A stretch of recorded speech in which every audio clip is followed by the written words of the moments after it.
Because I'd like to see them stand in a court of law and explain what tangible commodity is behind that piece of paper. I'd love to. I'd give me eye teeth to see it, because it'd be hilarious. Are they going to stand there and actually say it's valuable because we say it is?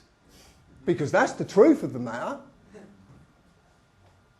Another thing as well, I want you to do this. I'd love you to do it. I'm not going to ask you, but you know when you get your money in future, write that on it.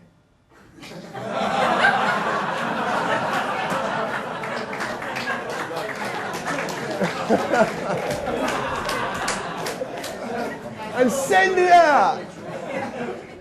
Sooner or later, people are going to clock on. And I've got a question. If anyone could answer this, I would really, really love to answer this question.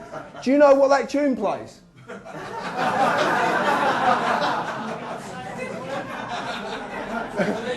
I can't read music. I can't. God save the Queen. Yeah, I've got a funny feeling. It's an 80s song called It's an Illusion.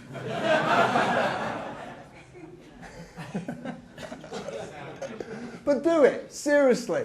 Do that. Write that on it and send it back out. See what happens. It'll be hilarious. Sooner or later, someone's got to clock one. They've got to go to the Bank of England. Oh, shit, they know what it is now. You can't ask, because my friend over there got arrested for asking. She did. She got kicked out of the Bank of England and the doors were shut behind her because she asked what was tangible behind this. And there is nothing. Okay? There isn't. No one can give me an answer. That's a foreign jurisdiction anyway. It's not part of England. So it's a bit of a cheat code. Yeah, don't go down that road. This is the truth. This is what I see as the truth. Okay? This is my truth. I'm the only valuable commodity in this country. Me. I'm the currency. Because of what I do. And to get me to do what they want me to do, they have to give me something at the end of it. Now you might say it's a promise. You might say, but the point is, we talked about it earlier, 53% of what I just showed you has been taken away from you. The only reason they take this stuff away from you is to make you believe it's real. Because the only reason it works is because you believe it's real. If you go to your shopkeeper tomorrow morning with that piece of paper and he turned around and said to you, I'm sorry, but that's not real, it's just a useless piece of paper. What would you do? No, but what would you do? This is real, it's a job. Yeah. And if the government come out and says, right, we're going to start having money, it's going to be Smarties, you'd all laugh. Till you wanted another packet of fags, you went and got as many Smarties as you could get. But that's the truth of it. This is why it's an illusion. It's laughable, and you're laughing about it. But I use the stuff to get here tonight. You'll use the stuff to get home tonight. You've used the stuff to buy drinks. But use it and look at it and realise what it really is. An illusion. And it's the thing that enslaves you. Because what do you have to do every working day of your life? Get as much of that stuff to survive. And most people only survive. Okay? They do. I hear. It's funny, when I was in Stoke, I don't know if anyone's seen the Stoke, you know, a few people have. I got very upset on the stage, I actually cried. And I'm not embarrassed about it because I believe I can cry whenever I damn well please. It's my right. And there's no embarrassment about it. It's a pressure valve. In most people, crying will stop them hurting someone. That's how serious it is. It's a natural pressure valve.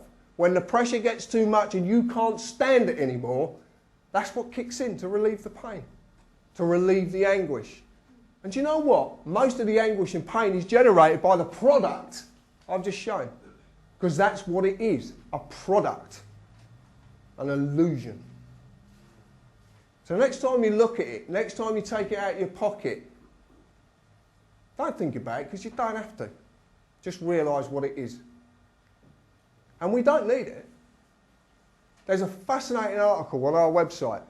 Talks about a post-money world. And it's fascinating.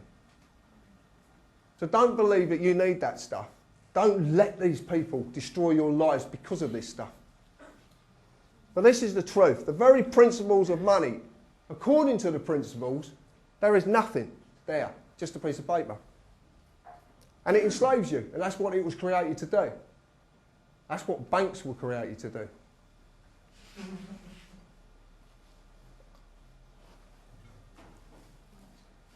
I don't know if any of you might not know this, but I didn't realise that when I first got into this, I looked at a document called Magna Carta. We talked about Magna Carta. I looked at it in great depth and didn't understand a bloody word it said, because it's written in a language I didn't understand. I really didn't understand it. A friend of mine who's a sort of like a historian, Robin his name is, he's an historian and he really does know his stuff about constitutional, or these sort of documents, and he knows his stuff about common law. He said to me, what about Article 61? He said, have you ever read it? I said, well, no, I've read it, but it talks about barons and all sorts of things. But he said, but you could use it. He said, if anything, it'll be a great way of showing the powers that be that you're pissed off. So I toyed with that, and I talked to another gentleman who actually is a constitutional lawyer, and I talked to him and I said, can we do this? And he said, well, I don't know about the legality of it, but we can certainly have a go. So anyway, we formulated an affidavit, and I marched off down to Buckingham Palace in the freezing bloody cold, met a lovely police officer with a bloody great machine gun, and he was really, really nice. He was nice. He actually said, I understand what you're doing. He said, but I can't take it off you because I'm not a member of the household. He said, so you're going to have to come back on Tuesday. I couldn't be bothered with that. So we sent it by mail. What Article 61 was a security clause built into Magna Carta. Basically, if things started to really, really get bad, it says there, seizing castle lands and possessions. I wouldn't quite suggest doing that.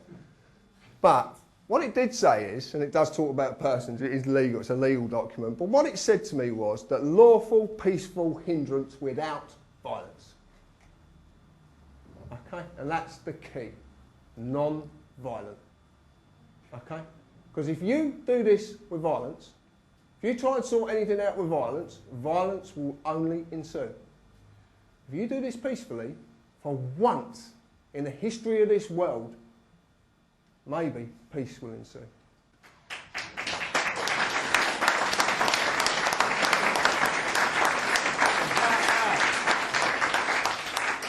Is that just the Queen's birth certificate?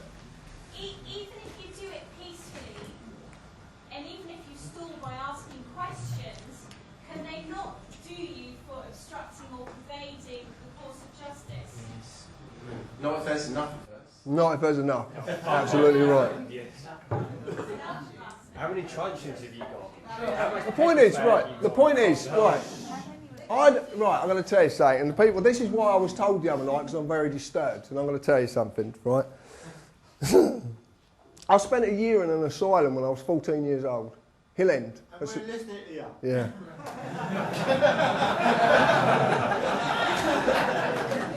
What does that say? I'm with you, yeah? I'm with you. I'm just asking. No, right. During that time, I was locked up because of my views and because of my anger. Because I was angry.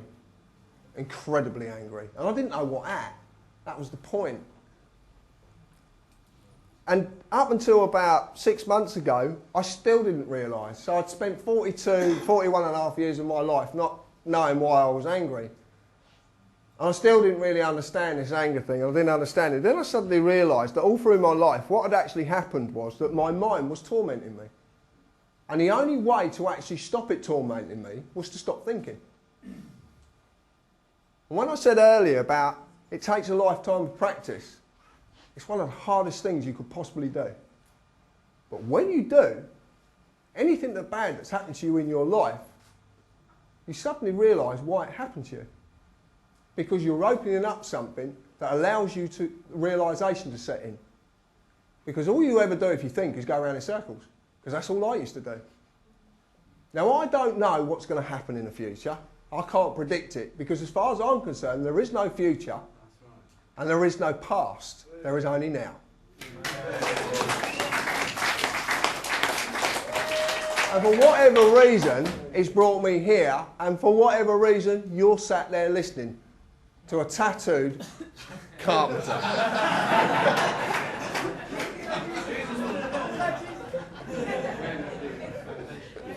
What I love about tonight more than anything is the laughter. It's fantastic. It really is. John, you created lawful excuse by sending in your affidavit. Yeah, well, what's turned out, we found out recently anyway, through a little bit of, I don't know how this happened, but we found out that between 50 and 200 of these are hitting Buckingham Palace daily. We didn't...